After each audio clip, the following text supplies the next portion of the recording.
Welcome to the 2023 Australian Grand Prix, but every single tyre compound only lasts one lap. That's right, we're back on the F1 game, and we're certainly out today to try and break the entire concept of what an F1 Grand Prix is, because every single tyre compound in this race I've modded to only last one lap. This is certainly going to be the weirdest Australian Grand Prix you're going to see this weekend. Let's bring up the tyre indicators. We go to 5 red lights in Gasly's very pink Alpine. My teammates side by side with me on the same row, but it's not been a great start, and I've cooked the rear tyres already to 25% as we go into turn 1. We've got damage off because otherwise everyone will just get a puncher by the end of the lap before we even get to the pits, but I desperately need to try and get some overtakes done because that man ahead of me in the other pink Alpine, I need to get ahead of him, because if we are indeed going to pit every lap,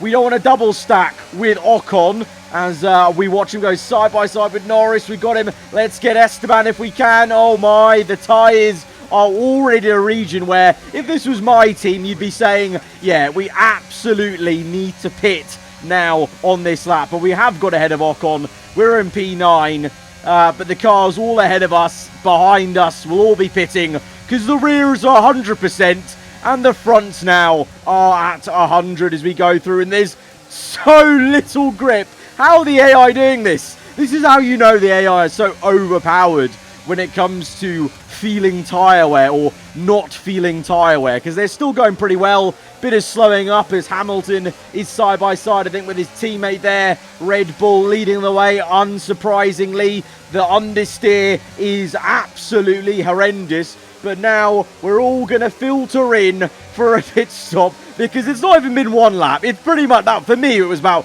2/3 of a lap and the tyres were absolutely done and ready for a pit stop. So let's get ready, get our turn in ready. And, well, behind us, it may be a double stack nightmare. Can we get out ahead of... No! Oh, AlphaTauri!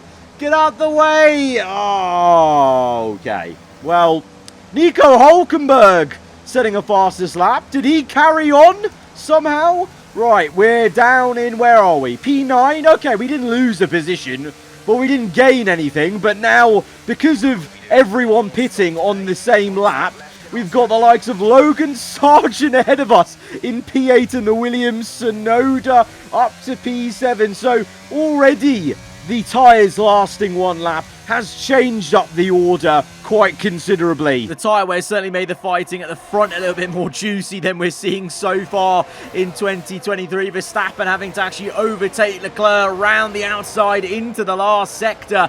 And as I said as well, the Mercedes cars going side by side and dueling. And in Sector 3, you're seeing little glimpses of maybe the AI also getting affected by the tyre wear, as just generally they're going a bit slower, maybe opening up the door for some moves. And then this was the chaos that happened in that pit lane from the view of everyone else, really. I mean, obviously we got held up by the AlphaTauri, but the Red Bulls and Ferraris got held up by pretty much everyone, as Red Bull got blocked in by Ferrari got blocked in by McLaren, and so on and so on. You know, Aston Martin blocking off McLaren and ourselves with AlphaTauri, and then all the way down the other side, Nico Hülkenberg had a clean run, being the last car, you know, the last pit box has its advantages in this scenario. Hülkenberg exits in P1, Bottas P2, Albon 3.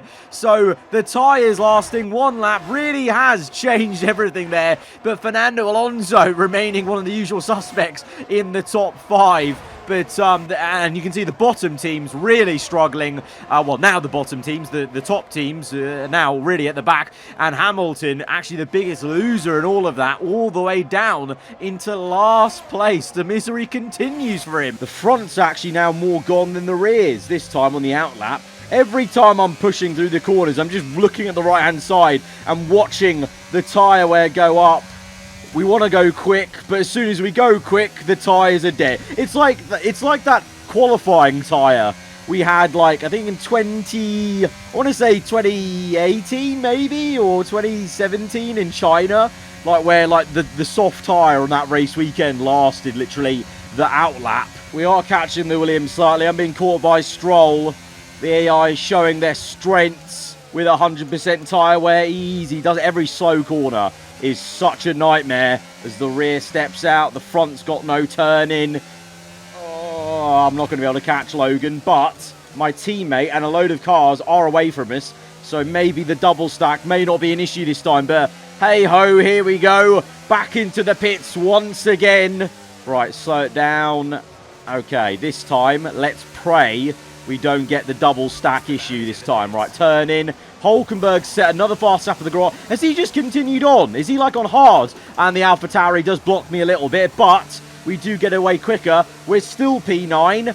Sargent's still ahead of us. Now we're on hard tyres. I don't know if this is going to be any better. Better tyres were in a terrible state. You can't use them again. Oh, yeah, they're in a terrible state. Yeah, that's stating the obvious, Jeff. I think Hulkenberg must have set those fastest laps literally in the pit lane because Haas are down at the bottom, so maybe that's how he's gained that advantage. And unfortunately for Red Bull, being number one in the pit lane has not helped them out. Sargent almost goes for a move on Tsunoda. I'm desperately trying to catch to go for a move. Sargent down the inside. This is for points. The Williams is past the AlphaTauri. We're past the AlphaTauri. We gain a position for the first time in about 2 laps here. I really wish we could overtake Sargent in the pit lane, but it is just too narrow for that as we slow it down for a very slow pit limiter. Hulkenberg with another fastest lap of the Grand Prix. We just about got that pit stop timing correct. Can we go? Go. Let me go. Yes! We haven't been caught. And now we have overtaken Sargent in the pits. We're up to P7. Guan Yu Zhou next up. Oh no! Wait, hang on! They've given us back the same tyres! No! We don't have enough tyres in this 5-lap race. They only give you 3 sets, it seems. So we're all come out on 100% tyres already. Or maybe my team have, because the Williams is down the inside on softs. I don't think I've tried the soft tyres yet. I should have indicated to my team I wanted. Oh, this is so precarious. Right, I need to switch up to soft tyres. Give me those softs. New yes. Why wasn't that a thing anyway? Why would you give me used mediums if I've already pit 3 laps? Clearly, the tyres are not in a good way. Why would you not give me a new set of tyres? Why would you go to used mediums? To be fair, these used mediums are actually driving better than the hard tyres right now. The real test will be this last sector. At slow speed, that's really where these tyres are showing their wear. Right, last corner, turn in. Oh my, it's like a bus. Having to go full lock. Right, we go in again. New set of soft tyres is on the menu today. Can we gain anything? I don't think so. I think others are way down the pit lane, unfortunately. Basically, what we're seeing here is, in this race of 1-lap tyre wear, the AlphaTauri! Why? The teams towards the bottom of the pit lane have the biggest advantage. Although Hamilton just set the fast lap of the Grand Prix.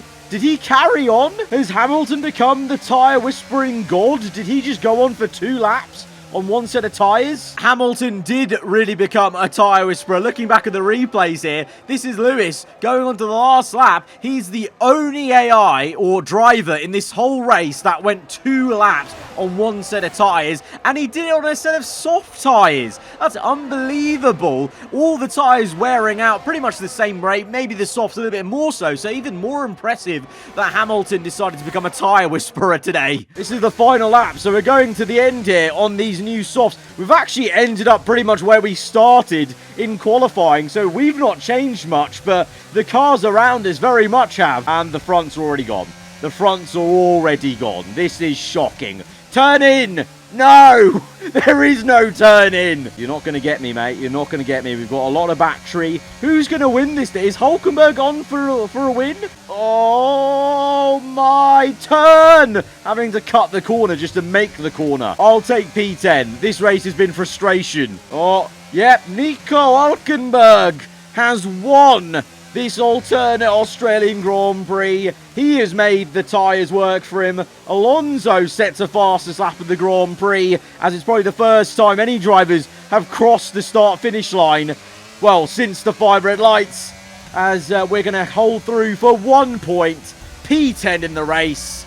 That was a mess. That was just pit lane suicide every time. Well, Hulkenberg grabs the win in spectacular fashion, but no matter the scenario, the ever-present man is that man on the right in P3, Fernando Alonso. Despite the tyres only lasting one lap, he still manages to get a P3 in an Aston Martin here, down under. Fair play, fair play. So Hulkenberg won the race, Bottas second, Alonso, Albon, Magnussen, Joe. Hamilton's the outlier, the only one in like the quote-unquote traditional top teams in P7. Tsunoda, Stroll, myself with Gasly P10, and it really did mix things up and push Red Bull down the order to P15 and P20. The Ferraris had a bit of a mare of it, McLaren as well, and despite AlphaTauri having a go at us and blocking us many times, Tsunoda managed to get P8 in the end, and it was, well, Lawson in this one. We can't get De Vries in this game at the moment, but Lawson in P13. So, really, in conclusion, if we want to have a topsy-turvy Australian Grand Prix like this tomorrow, there's only one conclusion, FIA. Make the tyres last one lap, and we won't have such Red Bull dominance. There you go. You can send my royalty in the post for that idea. If you have enjoyed the video, be sure to hit the like button. Let me know what you thought in the comments below. Just a bit of a silly one here. I don't know really what else was going to happen apart from pit lane suicide every single time, getting blocked off in frustration. And if anything, this really shows an experiment how overpowered the AI are when it comes to dealing with high tyre wear. I've always had my suspicions for many F1 games that they're too good at managing oversteer, understeer when the tyres start wearing out. And this is a good case in point, because they really didn't look like they were struggling at all out there in that race compared to myself. Or that might just be my lead foot. But till the next one, guys, if you're new around here, do get subscribed for weekly Formula 1 content. I'll see you guys next time. Goodbye.